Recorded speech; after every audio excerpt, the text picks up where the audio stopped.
orang tua kita. Di tengah-tengah kita telah hadir Al-Habib Saleh Al-Khirid, Al-Habib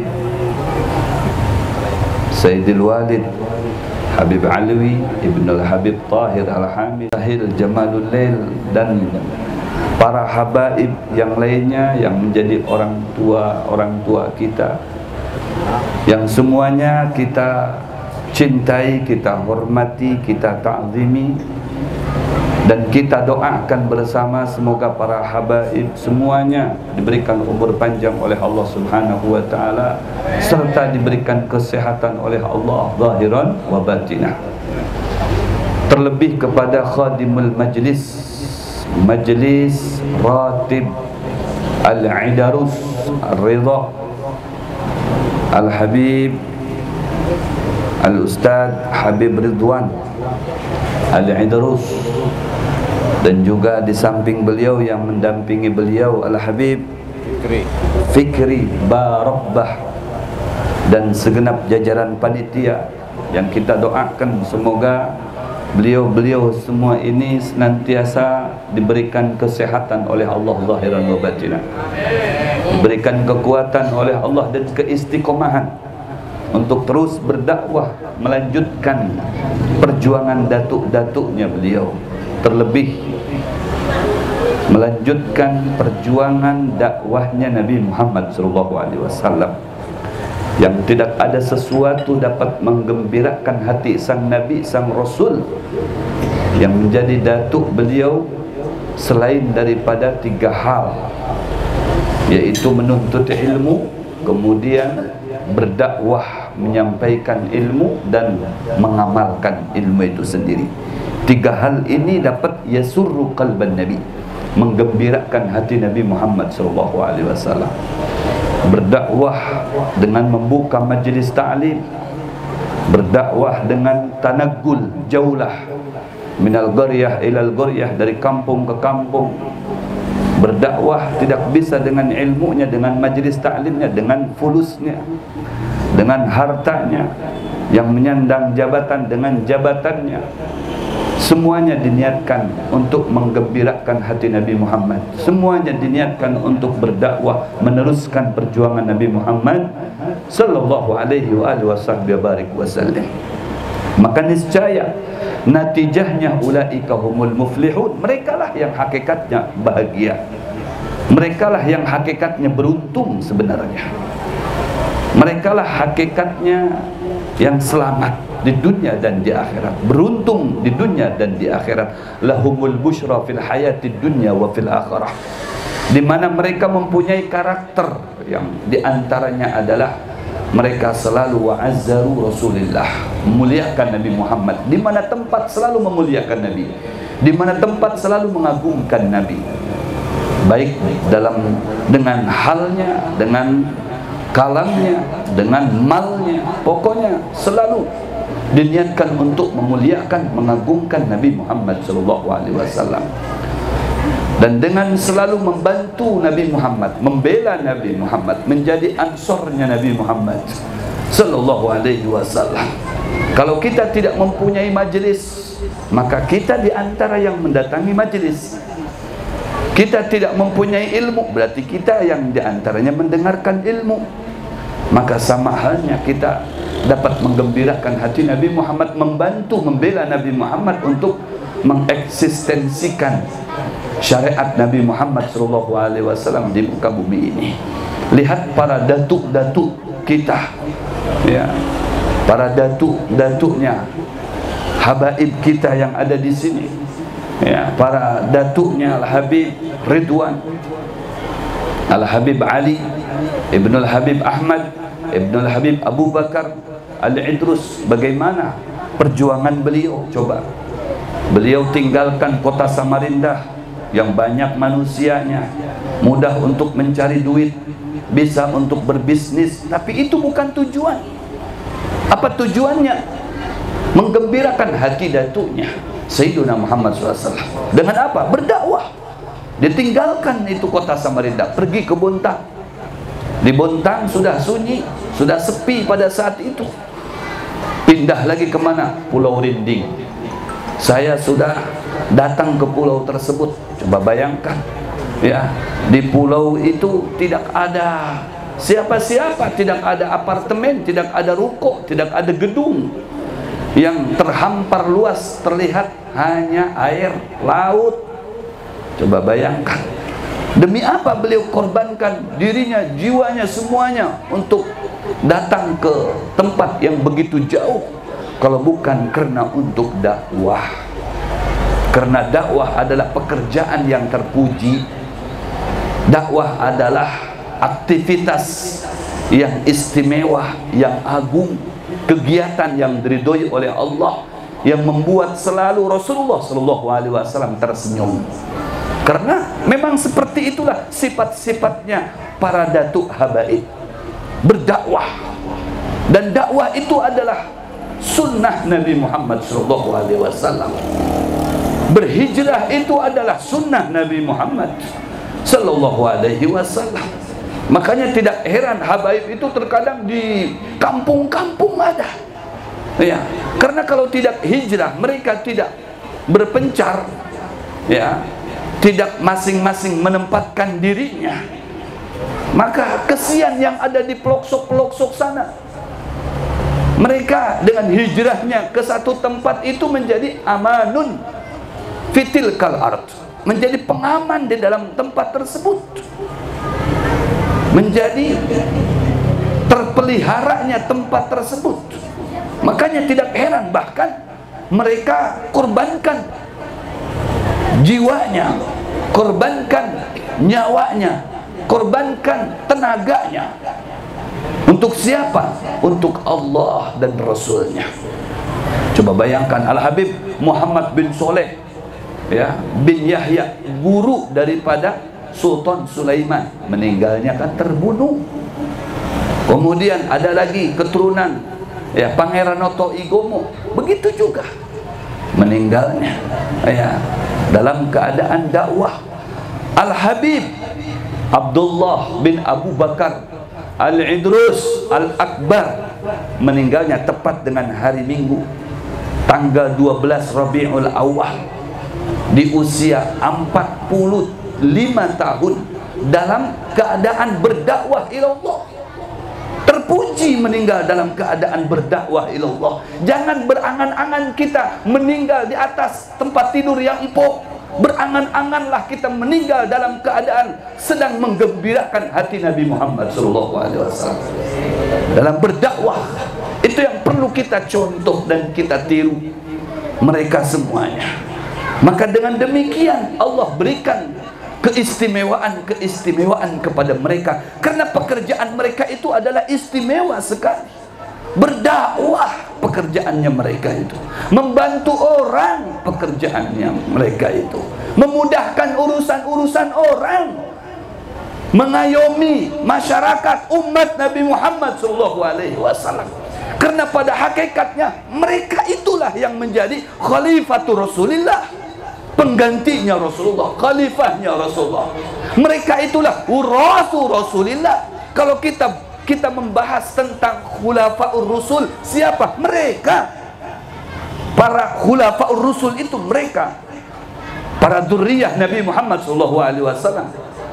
Siapa urasul rusul? Ya, pewarisnya Nabi Muhammad siapa? Mereka juga. Para dzurriyyah Rasulullah, mereka dari sisi ilmu dan keilmuannya, dari sisi darah, semuanya bersandar dan tersambung dengan Sayyiduna Muhammad sallallahu alaihi wa alihi wasallam. Masya Allah. Rasulullah sallallahu alaihi wasallam, beliau telah bersabda, "Ahibbullaha lima yaghdukum min ni'amih." Cintailah Allah subhanahu wa ta'ala yang telah memberikan karunia begitu besar kepada kita. Wa ahibbuni li hubbillah, dan cintailah aku, kata Rasulullah, karena dasarnya mencintai Allah subhanahu wa ta'ala. Wa ahibbu ahla baiti, dan mencintai ahlil baitku, anak cucuku, dzurriyyahku, karena kecintaannya kepada aku, kepada Rasulullah SAW. Jadi ketika kita juga mencintai Rasulullah, berarti mencintai ahlil bait. mencintai ahli bait, mencintai Rasulullah sallallahu alaihi wasallam. Jangan sampai kita tidak mencintai ahli bait. Ya, cintai ahli bait. Kita mengadakan peringatan Maulid Nabi besar Muhammad SAW itu tujuannya untuk apa? Menggembirakan hati Nabi Muhammad kelak. Ya, menggembirakan hati Nabi Muhammad SAW. Dengan mencintai ahli bait itu juga sama dengan menggembirakan hati Nabi Muhammad SAW. Ketika Syekhona Khalil diundang oleh seseorang, maka ketika di dalam perjalanan didapati ada satu ahli bait yang sedang jatuh pingsan, kemudian dibawa ke rumahnya, kemudian dipelihara di rumahnya sampai sadar Habib tersebut. Ya, ini Habib dalam keadaan mabuk, mulutnya berbusa, dibersihkan sama Syekhona Khalil. Masya Allah, dengan dasar cinta yang tulus lillahi ta'ala. Begitulah orang-orang terdahulu cintanya kepada habaib itu tulus. Jangan terkadang maaf cinta kepada habaib kalau habaibnya yang ada duitnya, kalau habaibnya yang sudah jadi ustadz, sudah jadi guru, sudah jadi pemimpin majelis, baru tangannya diciumi, baru diragap, baru dihormati, baru disapa. Ya, kalau habaibnya biasa, dicuekin. Jangan sampai demikian. Kita cinta bukan karena jabatannya dia sebagai ustadz, ya, sebagai pemimpin majelis, tapi karena zatnya setiap para habaib ini suci demi Allah. Darah dagingnya mereka itu mengalir daripada Kanjeng Nabi Muhammad SAW. Mengalir darah dagingnya mereka itu dari Rasulullah SAW. Cintai mereka demi kecintaan kita kepada Sayyiduna Muhammad sallallahu alaihi wasallam. Masya Allah. Maka ketika Syekhona Khalil itu terlambat, maka muridnya memanggil beliau, ya Syekh, ini bisa terlambat acaranya, acara maulid. Kata Syekhona Khalil, biarkan saja. Ya, biarkan terlambat. Ini tidak terlambat. Menurut mereka terlambat. Menurut saya tidak terlambat karena saya sedang mengadakan maulid. Saya sedang memperingati maulid. Apa Syekh? Di mana? Ini di rumah saya. Saya sedang merawat salah satu cucunya Nabi Muhammad SAW. Bukankah memperingati maulid itu menggembirakan hati Nabi Muhammad? Saya sekarang sedang menggembirakan hati Sayyiduna Muhammad sallallahu alaihi wasallam. Masya Allah. Mencintai ahli bait meskipun dalam keadaan mabuk. Coba bayangkan. Akan tetapi bagaimana natijahnya Syekhona Khalil menjadi orang yang luar biasa karena mahabbah dan kecintaannya terhadap ahli bait. Dan dengan demikian cintanya kepada ahli baitnya yang mabuk sekalipun dengan etikanya yang baik seperti itu menjadi sadar, dan akhirnya ahli baitnya tadi pun itu pun menjadi orang besar. Coba bayangkan, abah guru sekumpul luar biasa, terangkat makamnya luar biasa, dicintai sama manusia, termasuk saya yang mengidolakan beliau. Tidak sedikit orang yang buta dengan para habaib menjadi terbuka dan cinta terhadap para habaib. Ini jasanya abah guru sekumpul. Coba luar biasa. Dan beliau cium tangan kepada para habaib, bukan hanya orang alim, siapapun habaibnya. Dan tidak dibuka majelisnya di Ar-Raudhah itu selain dibuka terlebih dahulu Fatihahnya oleh habaib yang ada di situ. Ini natijahnya mahabbah. Ini yang ngarannya mahabbah. Tidak pandang bulu, entah itu habaibnya halus, entah itu habaibnya gonol, entah itu habaibnya tuha, masih anum, alim, kada alim. Habib, saya tidak memandang fisik antum. Yang saya cintai adalah darah daging antum yang sampai tersambung dengan Sayyiduna Muhammad sallallahu alaihi wasallam. Contoh, saya punya anak atau siapa saja, Guru Jamal mempunyai anak, anaknya mucil. Di depan Guru Jamal, anak beliau itu ditempeleng sama kita. Mungkin Guru Jamal tidak marah Guru Jamal secara tidak langsung, secara langsung. Kenapa? Supanlah dengan orang-orang yang ada di higanya, anggaplah ini guru. Ya, biar. Tapi dalam hatinya pasti dongkol. Ini anak ini, orang ini terlalu banar, Artinya ini bukan mendidik.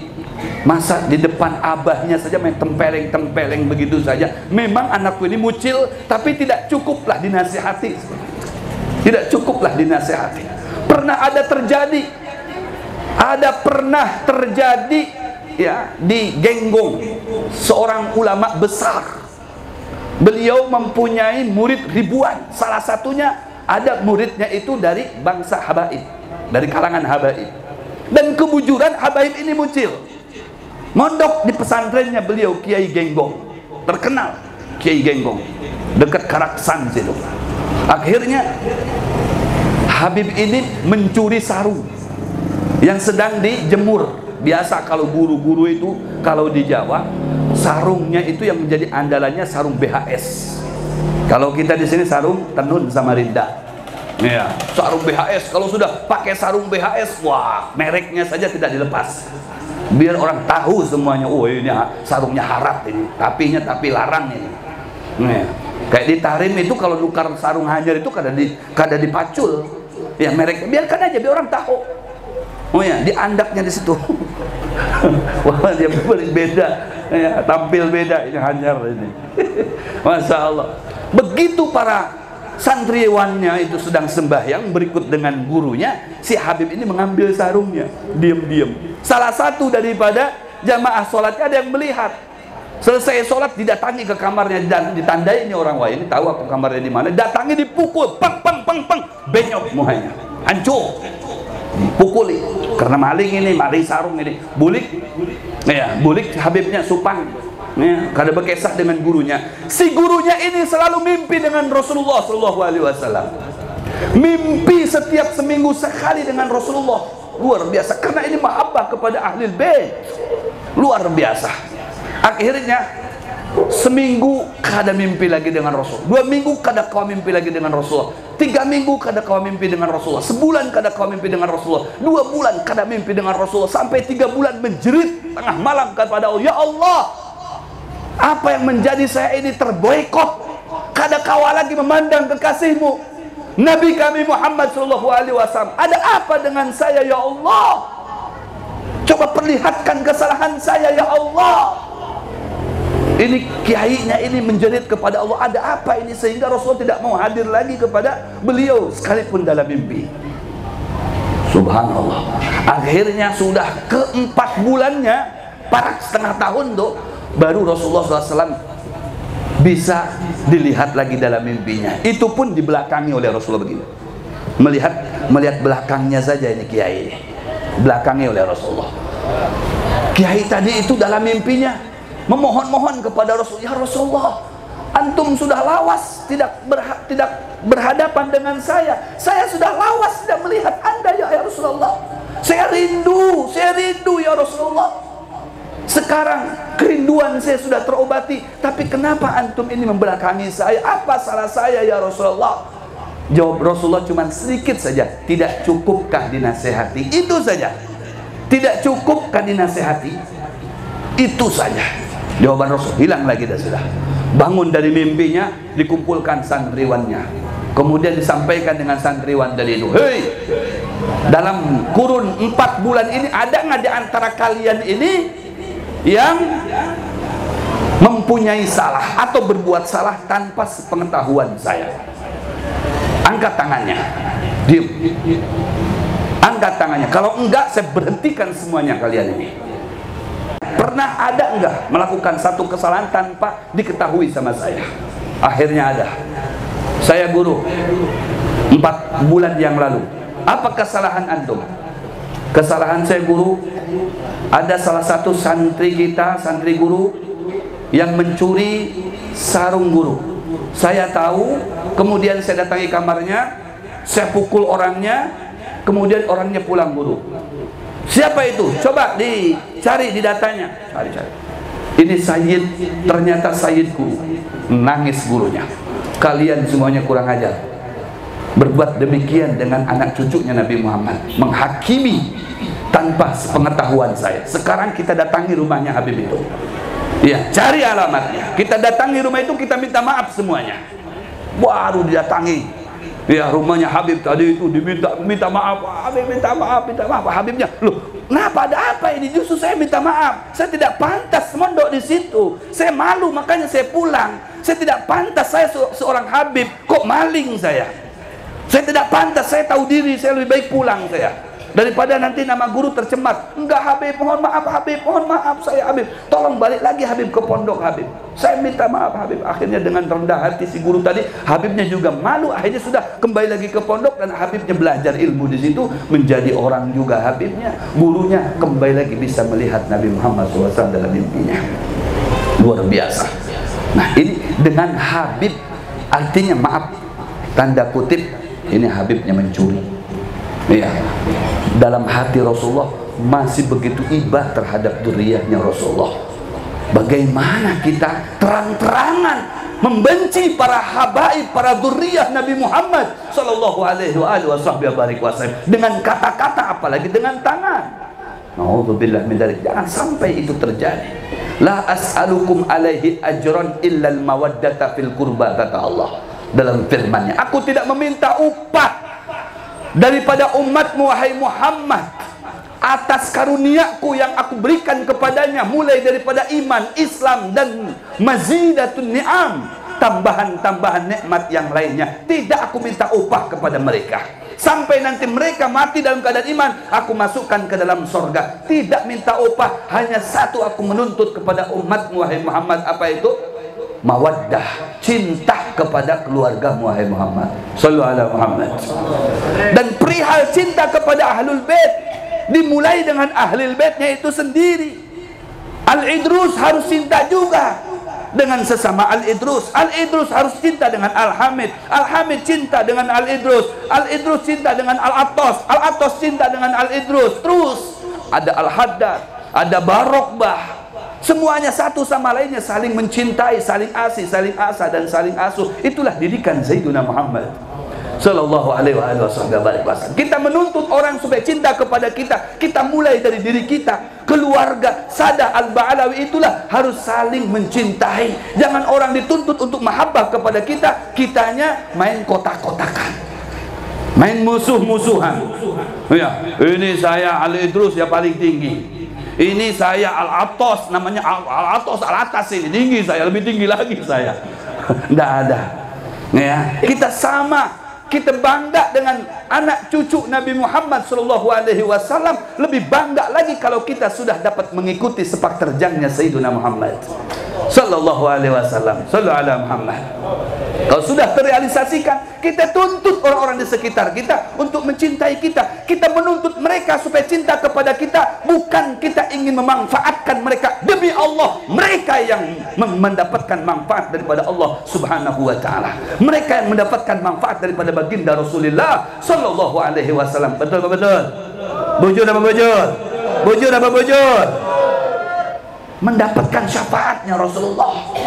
Sampai para nabi cemburu semuanya dengan umat Nabi Muhammad. Semuanya orang nanti akan berebut ingin dekat dengan Nabi Muhammad. Pecinta Nabi Muhammad, mereka garis barisan terdepan yang akan bisa tembus kepada Sayyidina Muhammad sallallahu alaihi wasallam. Sallallahu alaihi Muhammad. Masya Allah, tidak sedikit orang-orang yang mahabbah kepada ahlul bait. Saya contohkan, ya, ada satu orang bertetangga dengan Al-Habib Abdullah bin Abu Bakar As-Sakran Al-Idrus, ya, bertetangga saja. Di dalam kitab, saya punya kitabnya, ini orang terkenal dengan zalim, ahli maksiat, tanda kutip. Kemudian ini orang punya kelebihan. Satu, dia kelebihannya bertetangga dengan Al-Habib Abdullah bin Abu Bakar Al-Idrus. Bertetangga saja, apalagi hadir ke majelisnya. Bertetangga saja bersama Al-Idrus itu sudah beruntung, Ben. Bertetangga saja, makanya saya tadinya mau duduk di bawah sana, tapi berhubung yang punya majelisnya Al-Idrus, saya duduk di atas biar bertatai dengan Al-Idrus supaya dapat barokahnya Al-Idrus. Masya Allah, bertetangga saja. Pada saat orang ini meninggal, begitu dikuburkan, ya, maka ada malaikat yang ingin membinasakan dia di dalam kubur. Membinasakan dia. Begitu mau dibinasakan, mau dicambuk, mau dipukul orang tadi itu, ada satu malaikat lagi. Stop! Skut! Jangan dilanjut, diam. Jangan diteruskan, jangan dipukul orang ini. Limada, kenapa tidak boleh dipukul orang ini? Alasannya, karena dia tetangganya Al-Habib Abdullah bin Abu Bakar Al-Idrus. Satu.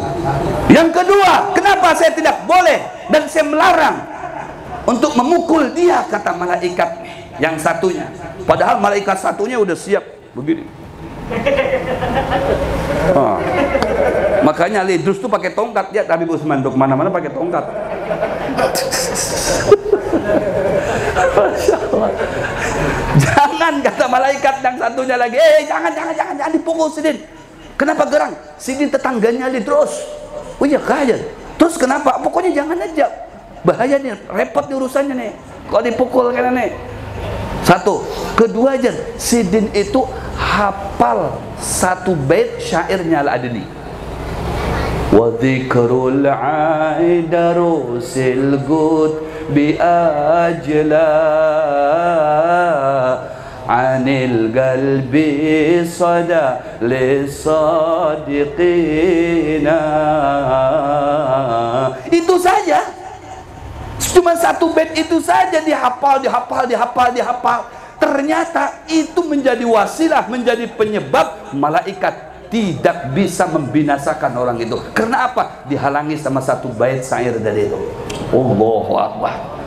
Bagaimana kalau dari pertama Bismillahirrahmanirrahim sampai terakhir satu bait itu saja, kata malaikat, hati-hati kam mukul Sidin, ikam kenang tepukul. Itu di belakang jalan terus macam-macam itu. Terus di belakangnya jangan macam-macam ikam. Waduh, nggak jadi malaikat mukul. Oh iya kajar. Sudah. Selamatlah ikam layar. Aduh, karena bertetangga dengan Al-Idrus. Satu, kedua karena hafal satu bait syair Al-Idrus. Waduh, luar biasa ya. Satu lagi saya sampaikan di sini. Ada seorang ibu-ibu di Tarim. Ibu-ibu ini bawa anak. Ya. Kemudian nangis. Lapar dia. Kemudian dia masuk ke kebun. Pas kebetulan kebunnya kebun kurma.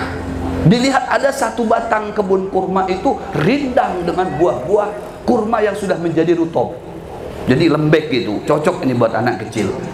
Akhirnya si ibu tadi itu naik ke atas. Anaknya ditaruh di bawah. Naik ke atas. Ngambil beberapa biji. Ya, biji rutob tadi untuk ngasih makan anaknya. Sampai ke bawah, dilihat anaknya tidak bisa bergerak lagi. Nangis ibunya, tolong saya. Anak saya baru ditinggal sebentar saja meninggal. Jangan dipatok ular ini. Cari-cari nggak ada ular di sekitarnya. Orang berdatangan, ada apa nih? Saya tinggal sebentar saja ke atas ngambil kurma. Habis anak saya ini nangis meronta-ronta. Saya tadinya mau ngambil kurma beberapa butir, saya kasih dengan anak saya. Begitu saya turun, udah meninggal anak saya. Inna lillahi wa inna ilaihi raji'un. Coba diperiksa, meninggal, betul meninggal. Oh, akhirnya ditanya, coba ini pohon kurma siapa ini? Ada yang salah satu yang hadir di situ yang kenal. Ini kebun kurmanya Al-Habib Abdullah bin Abu Bakar Al-Idrus. Oh, pantesan, semuanya tahu tuh. Pantesan pohon kurma siapa dulu ini. Sudah, kembaliin aja ke sana, kurmanya kembalikan ke atas sana. Akhirnya si ibunya naik lagi ke atas, disimpan lagi beberapa biji kurma tadi di atasnya. Minta maaf Habib, ya, minta maaf Habib, nggak sengaja. Turun lagi, begitu turun lagi anaknya ada gerak-gerak, akhirnya bisa menangis, hidup lagi anaknya. Subhanallah, hidup lagi anaknya. Coba bayangkan, kebunnya saja nggak bisa diapa-apain Al-Idrus ini, apalagi orangnya. Kebunnya saja nggak bisa diganggu. Makanya antum hati-hati dengan Habib Ridwan ini, bahaya nanti. Ali Idrus ini. Hah? Ada kebun gak, Beb? Masya Allah. Jadi Al-Habib Abdullah bin Abu Bakar Al-Idrus ini datuknya beliau nih, yang nomor 1-nya. Cucu daripada Al-Habib Abdurrahman Nasgaf Mugaddam Zali. Cucunya. Jadi Habib Abdullah bin Abu Bakar As-Sakran bin Abdurrahman As-Segaf Mugaddam Zali. Yang ada di sekitarnya ini wali kutub semuanya Al-Idrus ini. Jangan macam-macam. Ketika Al-Habib Abu Bakar, putranya Al-Habib Abdullah bin Abu Bakar Al-Idrus, ya, beliau mau dakwah ke kota Aden, mungkin 8 jam dari kota Tarim ke Aden itu. Sampai di kota Aden, di sana banyak mufti, banyak ulama-ulama besar di sana. Jadi yang masuk ke sana itu harus menuangkan kehebatannya. Katanya, Abu Bakar, kalau antum mau dakwah di sini, mana kehebatanmu? Tunjukkan dulu kepada kami. Kalau kami tahu kehebatannya, baru kami bisa untuk menerima antum dakwah di tempat kami ini. Baik, sekarang saya akan buktikan kepada kalian semuanya. Langsung beliau angkat tangannya. Ya Rabbas Sama, subbil laban, walad Abdullah bin Abu Bakar dakhal Aden. Langsung seketika itu juga turun subbil laban, minta ke langit untuk diturunkan hujan susu. Maka hujan susulah pada seketika itu juga. Luar biasa. Walad Abdullah bin Abu Bakar dakhal Aden. Ini anaknya Abdullah Al-Idrus ini masuk Aden ini. Buktikan kehebatan kami. Turunkan hujan susu. Sekejap turun hujan susu. Masya Allah. Hebat apa tidak? Luar biasa. Baru sekelumit itu Al-Idrus itu, belum seberapa itu. Ya. Masya Allah, luar biasa. Dan ingat ya, Habib Abu Bakar bin Abdullah bin Abu Bakar Al-Idrus, ketika beliau masih berada dalam kandungan mamahnya itu ya anaknya Umar Muhdar tadi. Ya, anaknya Umar Muhdar. Jadi ketika masih dalam kandungan mau lahir ini, beliau sudah keluar dahulu. Keluar datang kepada Syekh Ali Bamadhaj. Syekh Ali Bamadhaj ini hidup di masa abahnya Habib Abdurrahman, hidup di masa Habib Abu Bakar, hidup di masa Habib Abdullah. Nah, ya, abahnya Habib Abu Bakar ini belum, masih dalam perut, kata abahnya nih Habib Abdullah ini. Nah, bahasa kitanya, wahai istriku, nanti kalau sudah lahiran, ya, saya akan beri nama anak kita ini Abu Bakar, biar jadi kakeknya dia, nama ayah saya. Nggak, ini Syarifah Aisyah ini waliyah, nggak sembarangan ini, waliyah. Nah, jadi pernah meninggal juga, pernah meninggal, cuman kayak dibangunkan kayak tidur sama Umar Muhdar, bangun lagi. Syarifah Aisyah ini, wow, luar biasa. Kemudian, ya, kata Al-Habib Abdullah dengan istrinya, akan saya beri nama nanti siapa? Abu Bakar. Kata mamahnya, enggak, saya akan beri nama ayah saya, Umar Muhdar. Enggak, Abu Bakar aja deh. Enggak, Umar Muhdar aja. Berebut nih suami istri nih untuk beri ngaran anak. Akhirnya anaknya keluar datang ke khodimnya nih. Siapa khodim abahnya nih? Syekh Ali Madhaj. Ya, datang ke situ. Ya Syekh, katanya, antum tolong datang ke rumah ana ya. Di rumah tuh lagi ribut tuh, ayah ibu ana lagi ribut masalah nama ana nih. Abah ana pengen ana dinamakan Abu Bakar, kemudian ibu ana pengen ana dinamakan Umar Muhdar. Antum datang ke rumah ana, sampaikan dengan abah ana dan ibu ana nih yang di dalam perut mamahnya mau diberi nama Abu Bakar saja. Masya Allah, masuk lagi tuh bayi ke dalam perut. Ajib enggak? Keluar dari perut sebentar, masuk lagi. Akhirnya masuk lagi. Datanglah Syekh Ali Madhaj tadi, ya, datang ke Al-Habib Abdullah. Ya Habib, tadi ada anak antum datang sama anak. Ini khodimnya saja wali, khodimnya wali, anaknya wali, majikannya wali kutub. Wah, semuanya, pamannya wali. Buluh, wali semuanya, kakeknya tambahnya lagi. Habib katanya, nanti kalau lahiran jangan diberi nama Umar Muhdar, dia pengennya Abu Bakar. Oh kan, kata Habib Abdullah, sudah tahu anak. Sudah anak kasih nama Abdullah, Abu Bakar. Subhanallah. Baru mamanya terima tuh. Ya, karena anaknya sendiri yang minta dinamai Abu Bakar. Anaknya hebat. Kenapa? Mafil abna, mafil aba, fil abna. Abahnya juga hebat. Abahnya di usia kurang lebih 7 tahun sudah jadi mufti. Sudah jadi mufti. Ya, luar biasa.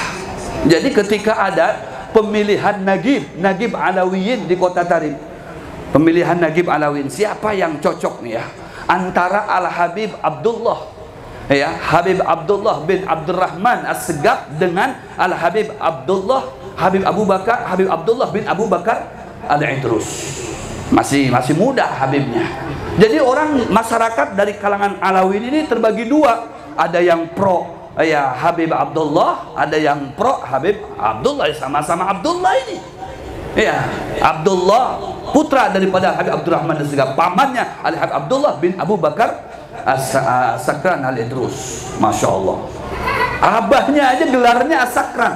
Habib Abdullah nih Al-Idrus, abahnya Abu Bakar As-Sakran. Gila, maksudnya gila apa nih? Mabuk apa nih? Mabuk cinta kepada Allah Subhanahu wa taala. Gimana nggak hebat dua-duanya nih?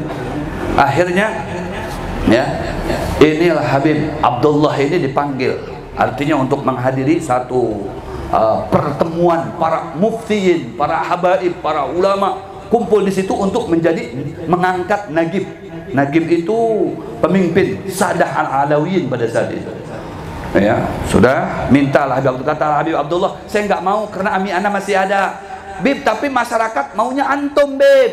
Jadi Nagib. Enggak, abah paman Ana masih ada itu Ami Abdullah. Ami Abdullah juga gutub. Tapi para habaib minta antum masih muda, nggak mau anak. Ya sudah, tapi antum hadir ya ke acara itu, hadir. Begitu hadir kayak perkumpulan seperti ini hadir. Jadi ada salah satu yang hadir. Ya, ada salah satu yang hadir. Dia menjelma kayak ulama besar gitu, pakai jubah, pakai bulang, padahal dia setannya ini. Dia masuk ke situ, ke kerumunan orang tadi yang akan mengangkat Nagib tadi. Akhirnya begitu melewati Al-Habib Abdullah, maka sama Al-Habib Abdullah itu ditampar setan dari itu. Pang! Kata Abdullah. Loh, yang lain semuanya pada nengok. Ada apa ini Habib, ada apa? Ini bukan orang, bukan manusia, ini dia jin, dia setan ini. Maka saya tampar dia. Langsung pergi dia. Setan tadi itu dia pergi. Akhirnya orang semuanya tahu, wah ini masih mudanya aja begini, yang lain pada cium tangan sama setan, yang lain pada menghormati setan. Ini masih muda, dia tahu ini yang datang ini bukan manusia, setan yang datang, makanya ditampar sama dia. Langsung pergi setannya. Udah, langsung sekarang kita angkat beliau menjadi Nagib Alawiyin. Jadi Nagibnya Alawiyin. Makanya Al-Idrus ini Nagib Alawiyin. Sunnahnya salaf ini, kalau sudah di majlis ada Al-Idrus, sunnah salaf, ya, sunnah salaf para habaib yang dilakukan oleh para habaib kita, para injid-injid kita, dan kitab Majmu' Kalam Al-Habib Abdullah bin Syihab, maka yugaddim Al-Idrus untuk membacakan Fatihah. Al-Idrus dulu, ada Al-Idrus nih, dan mau dibuka majlis taklim, ada Al-Idrus, silakan Al-Idrus dulu yang bacakan ratib Fatihah.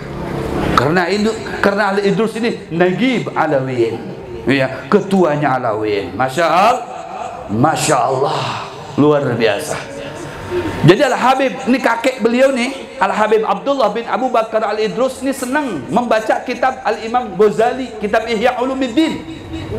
Hafal kitab Ihya Ulumuddin. Fadal guru. Ini Guru Rusdi, Masya Allah, pecinta habaib juga ini. Luar biasa. Beliau ini jangankan duitnya, darah dagingnya bisa dikorbankan untuk habaib ini. Sallu ala Muhammad. Sama Guru Jamal nih di belakang ulun nih, kayak itu juga nih. Halus orangnya, jiwanya itu besar. Kalau untuk habaib, waduh, luar biasa beliau nih Guru Jamal. Ya, saya apresiasi dengan Guru Rusdi dan Guru Jamal ini di kota Samarinda. Alhamdulillah, makanya kita doakan biar banyak guru-guru seperti beliau ini. Nggak rugi juga, mencintai habaib itu tidak rugi. Bujur. Guru Jamal cinta dengan habaib, miskin apa tidak? Demi Allah ya, demi Allah, satu Samarinda guru yang paling kaya itu Guru Jamal. Paling kaya, kaya istri. Saya tidak dusta, demi Allah, wallahi paling kaya guru-guru di Samarinda itu Guru Jamal. istrinya 4. Kita nih guru-guru mana nggak ada, habaib aja saya ikut. Ini berarti kan cinta habaib ini luar biasa, bujur-bujur. Nggak ada rugi kan? Rugi apa nggak ada? Nggak ada rugi. Cinta dengan habaib, guru Jamal itu rugi apa? Takuni guru Rusdi itu cinta dengan habaib, menghadir terus di mana-mana ada majlis habaib, didatanginya, diambung habaib, diangkat habaib itu luar biasa. Yang miskin, yang kaya, yang alim, kada alim tetap diciumi tangannya. Beliau ini jatuh nggak harga dirinya? Beliau ini menjadi miskin apa kada? Beliau ini menjadi diisolasi apa tidak? Menjadi isolir apa tidak? Dihormati, dicintai, dimuliakan beliau ini. Karena apa? Karena cinta dengan Rasulullah, dengan mencintai ahli bait. Memang kata Sayyidina Abu Bakar Siddiq, beliau nyatakan, urkubu Muhammadan fi ahli baitih. Cintai Nabi Muhammad dengan menghormati, mencintai, mengagungkan ahli baitnya Nabi Muhammad SAW. Itu caranya. Subhanallah. Makanya mudah-mudahan guru-guru ini kalau pengen majlis taklimnya berkembang, pengen kaya, pengen senang, pengen bahagia, cintai para habaib semuanya. Insya Allah luar biasa. Jadi beliau, datuknya beliau ini adalah Habib Ridwan. Biar tahu nih, jangan cuma dilihat Habib Ridwannya saja. Dohirnya seperti itu, kumisnya udah kayak Pak Raden. Tapi ini waduh, datuknya kalau macem-macem antum bisa tempelengnya itu. Jadi ya, saya ini cerita Al-Idrus aja dah. Keren majlisnya aja majlis Al-Idrus. Nah, mau cerita Al-Atos nanti saya nggak dikasih amplop. Walau Habib. jadi Al-Habib Abdullah bin Abu Bakar Al-Idrus ini ya, beliau wah kaya. Al-Idrus nggak ada yang miskin, kaya Al-Idrus itu. Cuman nggak seneng kaya begitu. Hartanya ngejar-ngejar beliau. Beliau aja nggak mau, padahal kalau tadi aja sholawat katanya langsung hutang-hutangnya tertutupi itu. Iya salah, ajib. Cuman beliau mintanya untuk majlis aja. Coba kalau mintanya lebih gitu kan, insya Allah itu sekarung bisa datang sama beliau tuh. Ya, saya aja tawasul sama datuk beliau, ya Allah ya Kudus, atinil fulus, warna habang nang halus-halus berkatil Habib Abdullah bin Abu Bakar Al-Idrus. Datang orang nanti, antarkan duit, Beb. Itu tawasul fulus itu, Beb. Abah guru ini mengijazahkan itu juga, kata abah guru suki tawasul dengan Al Habib Abdullah bin Abu Bakar Al-Idrus. Oh luar biasa itu. Antum belum tahu aja. Al-Habib Abdullah bin Abu Bakar itu K7 kitab Ihya Ulumuddin. Salafun Saleh ahli sunnah wal jamaah cerminannya K7 dengan kitab yang dikarang oleh Al-Imam Ghazali. Sampai beliau buat sayembarannya Al-Habib Abdullah nih. Kata Al-Habib Abdullah, siapa yang bisa ya mencetak, menulis kitab Ihya Ulumuddin pakai tulisan tangan, pakai khot yang bagus, yang rapi, yang terbagus, saya akan beri hadiah apapun yang diminta. Kenal Habib Abdullah bin Abu Bakar Al-Idrus terkenal kaya raya. Jalan aja nggak pernah nyampe nyentuh bumi itu, nggak pernah pakai karpet. Kemana-mana diiringi ribuan orang pakai kuda. Wah, hebat Al-Idrus. Nggak sembarangan itu. Akhirnya kata Habib Abdullah, siapa yang bisa ya menuliskan untuk saya kitab Ihya Ulumuddin yang bagus, yang rapi, pakai tinta yang emas yang bagus, saya akan kasih hadiah yang dia mau. Artinya berebut orang. Ada yang paling bagus diantaranya dari tulisannya Syekh Bakathir. Bagus, khotnya bagus, pakai jilid, pakai tinta emas, enak dipandang. Sampaikan ke Habib. Kata Habib Abdullah, ini saya pilih, ini bagus ini saya pilih. Sekarang janji saya akan memberikan apa yang kamu mau. Kamu minta apa? Syekh Bakathir ini mintanya aneh juga. Kata Syekh Bakathir, ya Habib, saya tidak minta apa-apa. Saya cuma minta ingin masuk ke sorga, tapi sebelum mati.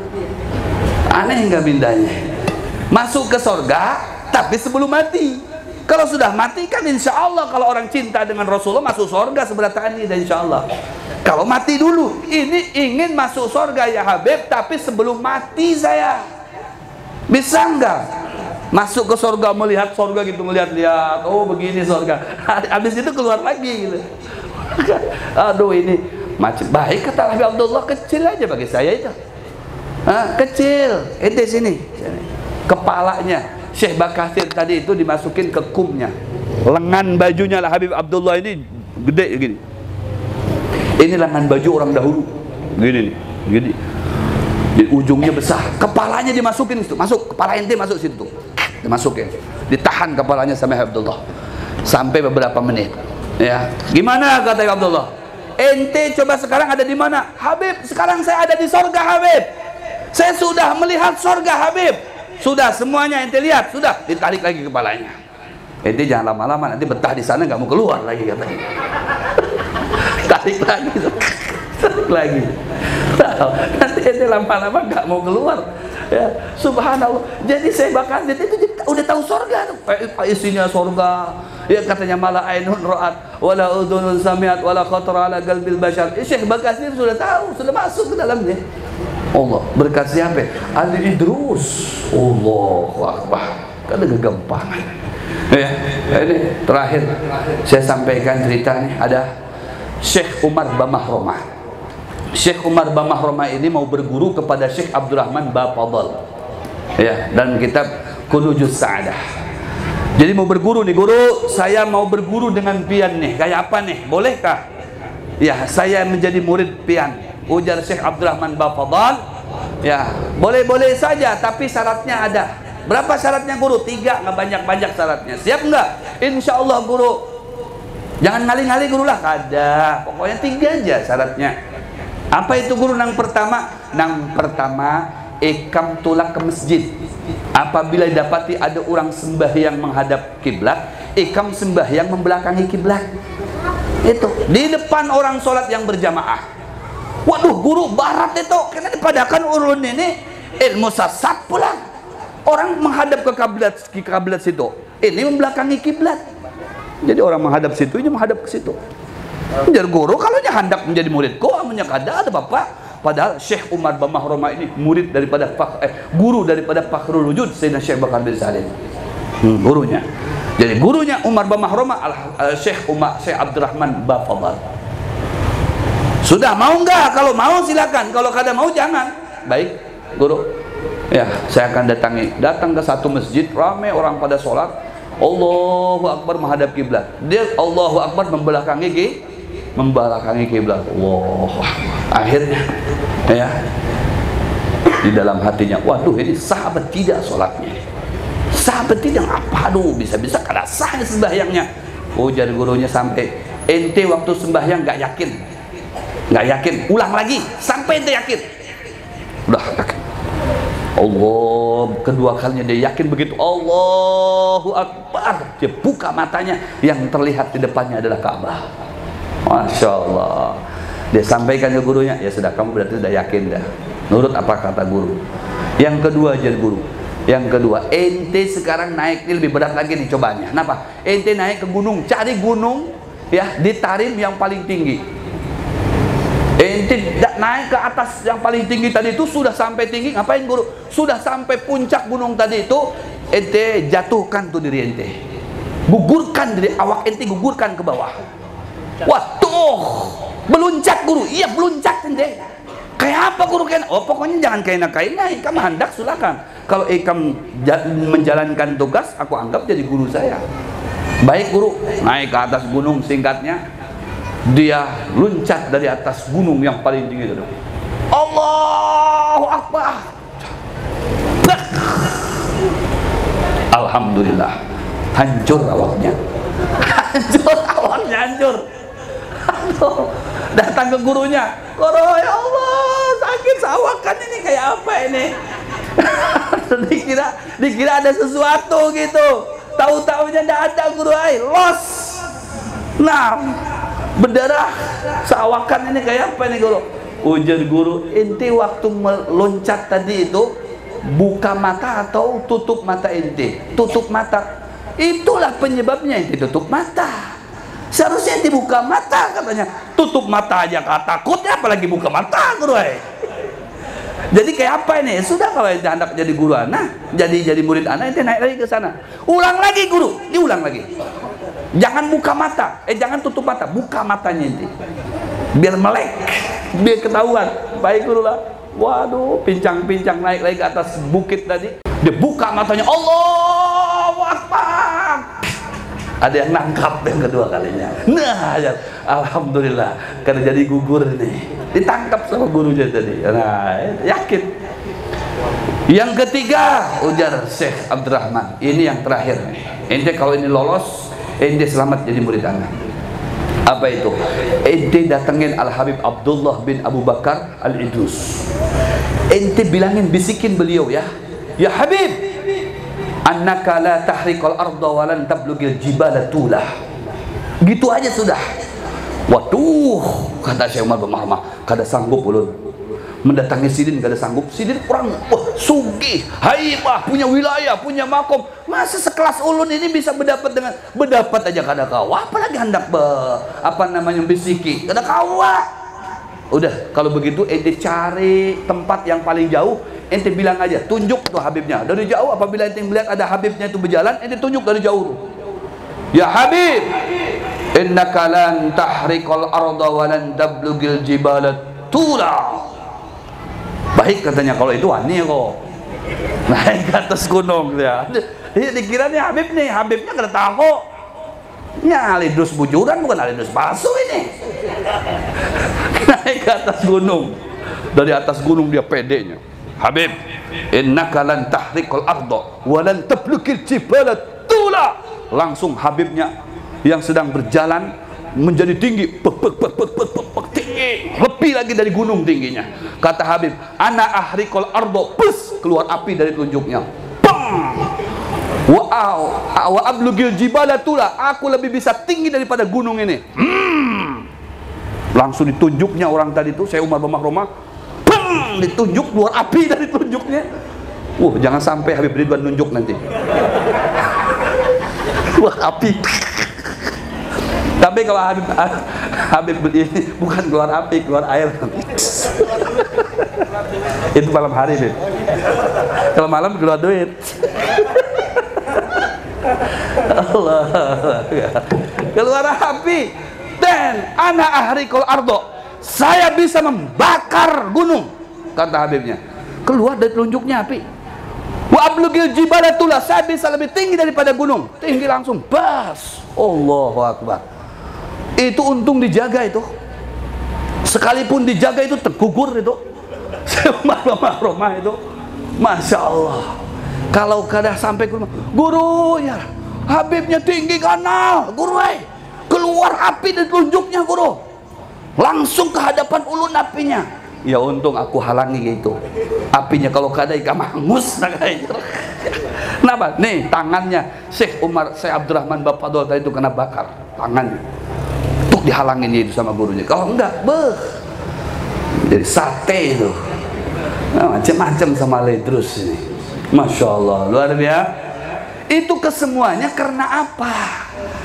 Bisa mendapatkan karomah yang sedemikian rupa karena ibadahnya kepada Allah, karena ketawaduannya, karena wiridnya, karena istiqomahnya, karena taatnya, karena takwanya kepada Allah Subhanahu wa ta'ala. Ini sampai akhirnya mendapatkan keistimewaan, lahumul busyra fil hayatid dunya wa fil akhirah. Kesenangan, kebahagiaan di dunia dan di akhirat diberikan semuanya oleh Allah. Kenapa? Waktunya oleh beliau dituangkan hanya untuk Allah dan Rasulnya. Makanya Allah menuangkan semuanya sepenuhnya untuk beliau-beliau ini. Luar biasa, luar biasa. Karena siapa juga? Kakeknya lah Habib Abdurrahman As-Segaf. Masya Allah, beliau ini tidak pernah tidur kalau malam hari.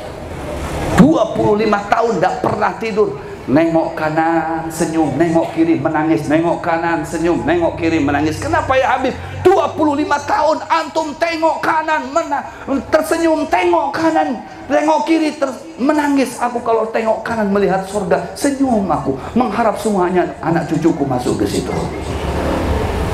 Aku tengok kiri melihat neraka, bagaimana dahsyatnya api neraka, aku takut anak cucuku ada dalam situ. Aku nggak bisa tidur kalau malam hari. Ibadah kepada Allah luar biasa. Mudah-mudahan kita bisa mengikuti sepak terjang para datu-datu kita. akhlaknya, ibadahnya, ketaatannya, bukan hanya mengenal karomahnya, kehebatannya, tapi ingat mereka itu mendapatkan keistimewaan karena bidayahnya. Lah, kata Syekh Fakhrul Wujud Sayyidina Abi Bakar bin Salim, ya, orang itu tidak bakalan sampai kepada batas nihayah yang disertakan karomah dan lain-lain sebagainya daripada kelebihan-kelebihan tanpa menelusuri bidayah-bidayah, permulaan-permulaan yang begitu berat dijalaninya. Mudah-mudahan kita bisa mengikuti, hadir dulu ke majlis taklim, baca dulu sholawat kepada Nabi, nanti meningkat itu, nanti ada cinta kepada Rasulullah, mau menghidupkan sunnah Nabi pakai minyak wangi, pakai siwak, kemudian pakai baju takwa, pakai kopiah. Nah itu semuanya sunnah-sunnah Nabi, insya Allah nanti Allah akan berikan karamah untuk kita ataupun ma'unah untuk kita sebagai bentuk kemuliaan dari Allah Subhanahu wa Ta'ala. Mudah-mudahan sekali lagi kita dicintakan kepada ahli baitnya Nabi Muhammad, dan mudah-mudahan kita bersama-sama dengan Sayyidina Muhammad di akhirat kelak di dalam surganya Allah Subhanahu wa Ta'ala. Amin ya rabbal hadza minni wa lakum minkum. Assalamualaikum warahmatullahi taala wabarakatuh.